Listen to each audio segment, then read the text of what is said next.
Baik, saya mulai. Bismillahirrahmanirrahim. Assalamualaikum warahmatullahi wabarakatuh. Salam Om Swastiastu, Namo Buddhaya, salam kebajikan, salam sejahtera bagi kita semua.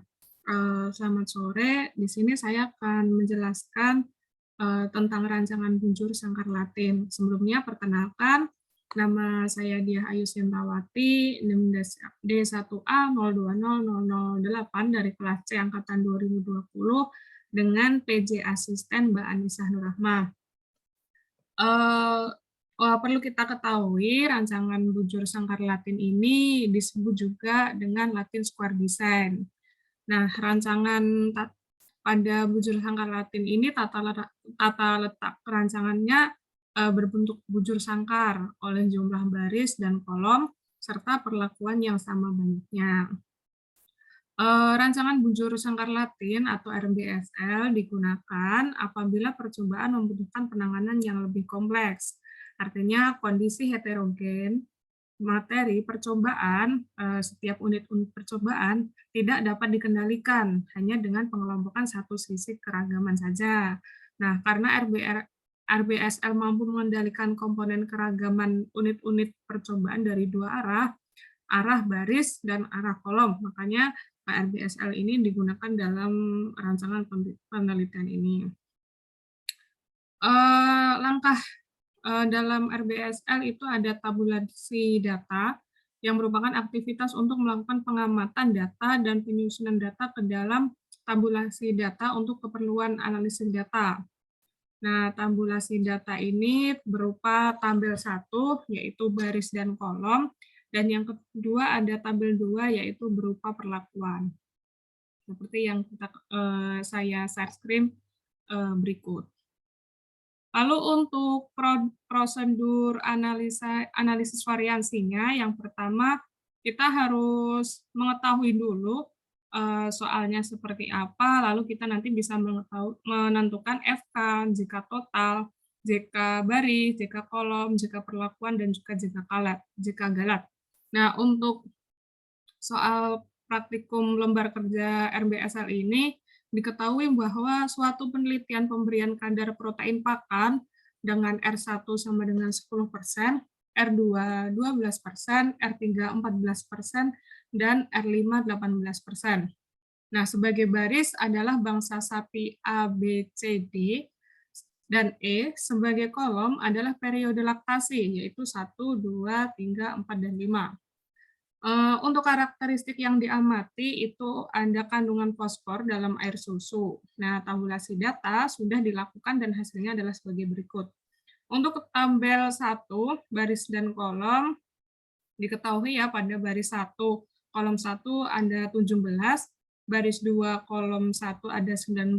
Nah, untuk tabel 2 perlakuan itu ada R1 sama dengan 11, R2 13, dan seterusnya. Nah, karena di praktikum itu data pada tabel 1 dan 2 ditambah dengan 2 angka terakhir NIM, maka saya tambah dengan angka 08. Jadi pada kolom tabel 1 baris dan kolom itu tadinya kan 17 menjadi 25, dan untuk perlakuan yang tadinya R1-nya 11 menjadi 19, dan seterusnya. Lalu ketika setiap baris dan kolom sudah dijumlahkan, maka kita bisa menghitung faktor koreksi dan JK dan lain sebagainya. Nah, untuk cara perhitungannya yaitu diketahui ya pada perhitungan jumlah kuadrat, yang pertama ada faktor koreksi. Faktor koreksi ini diperoleh dari Y besar kuadrat per R kuadrat. Jadi di sini kan diketahui 584 di sini. Dikuadratkan, lalu dibagi dengan 5. Jadi R-nya kan ada 5, 1, 2, 3, 4, 5, dikuadratkan pula. Maka akan diketahui faktor koreksinya yaitu 13.642,24. Nah, untuk JK total itu berasal dari sigma YIJ kuadrat min FK. Jadi 25 kuadrat per 5 plus dan seterusnya sampai akhir dan dikurangin FK tadi, dan diketahui yaitu 199,76. Itu merupakan JK total. Nah, untuk JK baris ini sistemnya hampir sama, jadi sigma YI1 kuadrat dibagi R min FK juga. Nah, ini hasil akhirnya yaitu 6,96. Untuk JK kolom, eh, ini JK kolomnya kan sigma YIJ per R min FK. Jadi tadi kan ada sigmanya yang di sini ada 114, lalu ada berapa nih? Sampai 117. Nah, di sini bisa dilihat jadi di per 5 juga dikuadratkan, min FK juga ketemunya 185,76. Untuk JK perlakuan, ini tentu saja melihatnya dari perlakuan, yaitu sigma Y kuadrat per R, ini tadi Anda yang diperlakukan Anda 19 kalau nggak salah. Nah, 19 kuadrat sampai bawah, masing-masing dikuadratkan dibagi 5, terus di min FK sama dengan 185,76. Jadi JK ini jika JK baris dilihat dari JK barisnya, kalau JK total dilihat dari total keseluruhannya, JK kolom dilihat dari kolomnya, JK perlakuan dilihat dari perlakuannya. Lalu yang terakhir dalam jumlah kuadrat ini ada JK galat. Nah, JK galat ini diperoleh dari JK total, min JK perlakuan, min JK baris, min JK kolom.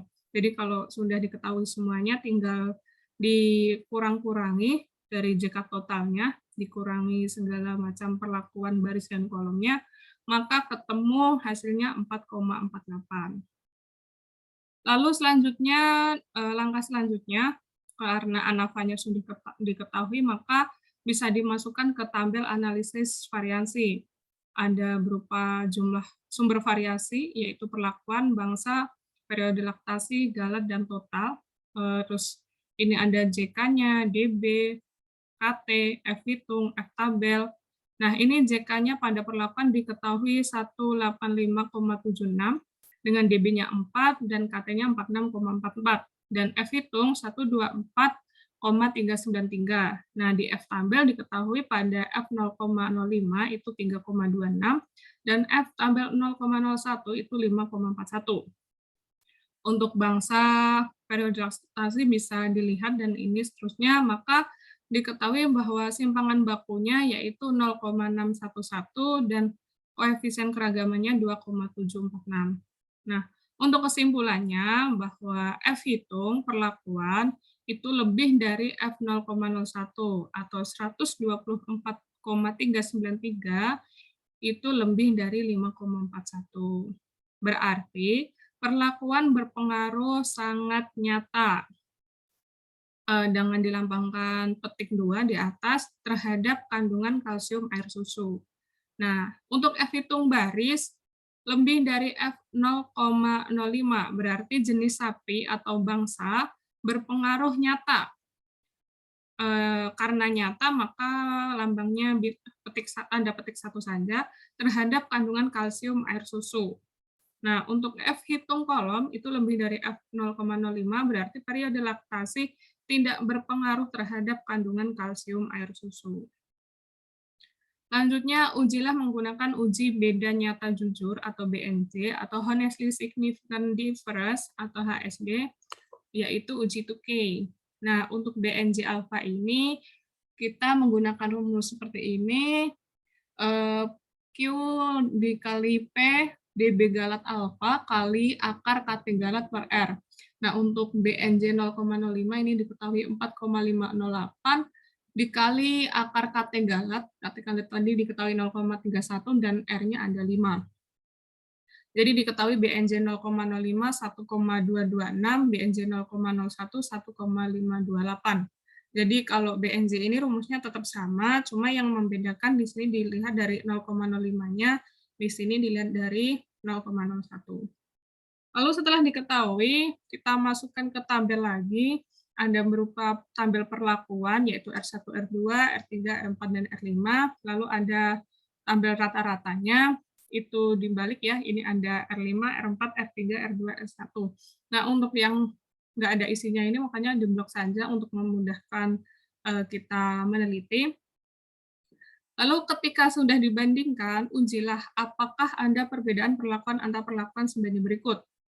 Nah, untuk R1 dan R2 kesimpulannya, nah ini dilihat dari sini ya, R1 dan R2. Jadi di sini 1,2 itu tidak berbeda nyata karena nilai perbedaan kurang dari BNZ 0,01. 0,01 tadi ini 1,528. Jadi 1,2 kan jelas kurang ya dari 1,528. Untuk R2, R3 kesimpulannya juga tidak berbeda nyata karena nilainya kurang dari BNJ 0,01, lalu R3 dan R4 itu berbeda sangat nyata karena nilai perbedaan lebih dari BNJ 0,01. Jadi R2 dan R3 dan R4 itu ada 2,6 kita lihat dari BNJ 0,01. Nah, jelas ya di atasnya jadi 1,528 itu kurang dari 2,6, makanya berbeda sangat nyata. Untuk R4 dan R5 itu sama, berbeda sangat nyata karena nilai perbedaannya juga lebih dari BNJ 0,01. Selanjutnya, berdasarkan ANAFA diketahui perlakuan berpengaruh sangat nyata. Bagaimana pengaruh perlakuan, apakah linear, kuadrater, kubik, atau kuartik? Nah, untuk mengetahui hal ini perlu memecah jika perlakuan sebagai berikut. Nah, perlakuannya kan ada R1 sampai R5, ada lalu ada sigma CI TI, R sigma CI kuadrat, dan JK. Untuk sigma TI-nya udah diketahui di atas tadi ada 101, 107, ini ada linear kuadrater, kubik, dan kuartik. Ini bisa dilihat di tabel. Nah, seperti ini. Jadi, ini kan ada min 2, min 1, 0, 1, 2. Jadi harus seimbang ya. Habis, intinya habis kayak gitu.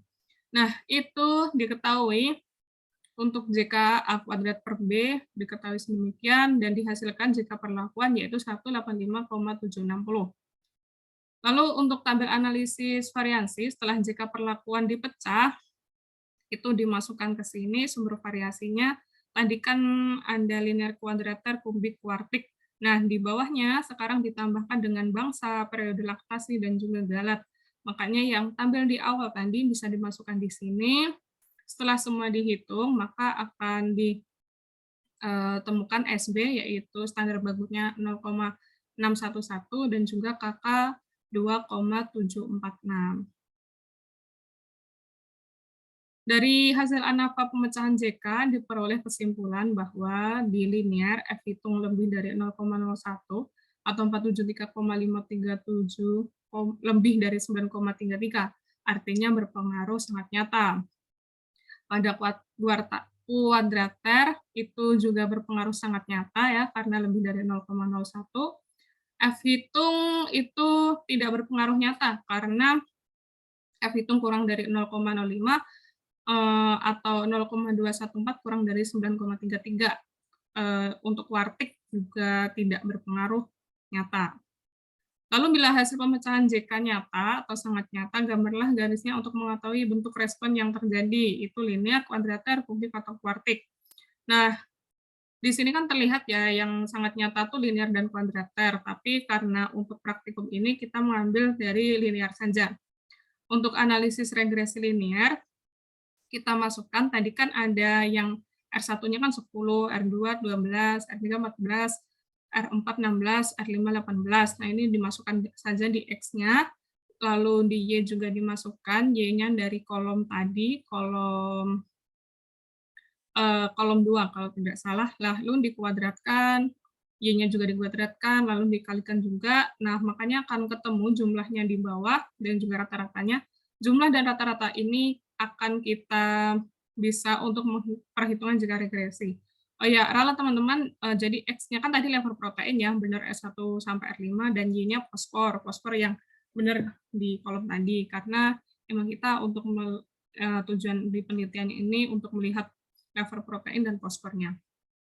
Diketahui perhitungan JK regresi atau sigma X kuadrat, itu sigma X besar kuadrat min sigma X kuadrat per N. Itu ada 5.100 per min 350 kuadrat per 25 ketemunya 200.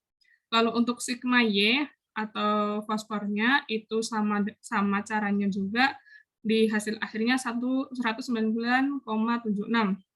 Lalu untuk sigma X ya, itu ketemu 16 dengan rumusnya sedemikian, untuk B1-nya sigma X per sigma X kuadrat ketemu 0,08, B0-nya ketemu 22,24. Nah, B0 ini dari Y bar min B1 kali X bar. Oke. Lalu persamaan regresinya, yaitu kan ada Y, B0 plus B1X sama dengan Y, 22,24 plus 0,08X. Nah, karena persamaannya udah diketahui, kita mencari koefisien korelasinya atau RxY dengan rumus sedemikian, dan hasilnya yaitu 0,08. Lalu koefisien determinasi, R-nya kan udah diketahui, yaitu 0,08 dikali 100% sama dengan 0,64. Artinya, 0,64 perubahan pada kandungan kalsium air susu ditentukan oleh perubahan level protein pakan. Nah, untuk gambar pengaruh level protein terhadap kandungan fosfor sebagai berikut. Pada protein 10% diketahui rata-rata fosfornya 22,8, pada protein 12% diketahui rata-ratanya 23,4, dan seterusnya. Nah, kesimpulan dari gambar itu, pada level protein yang diamati dengan kadar protein 10% sampai 12% mengalami kenaikan. Nah, untuk kadar 12 sampai 14% tetap, untuk kadar 14 sampai 16% naik lagi, dan 16 sampai 18% turun, mengikuti persamaan garis Y tadi, yaitu 22,24 plus 0,08X, dan koefisien determinasi yaitu 0,64%. Jadi seperti itu teman-teman, untuk penjelasan saya mengenai RBSL ya, rancangan bujur sangkar Latin. Semoga ilmunya bermanfaat. Saya akhiri. Wabillahi taufiq wal hidayah. Wassalamualaikum warahmatullahi wabarakatuh.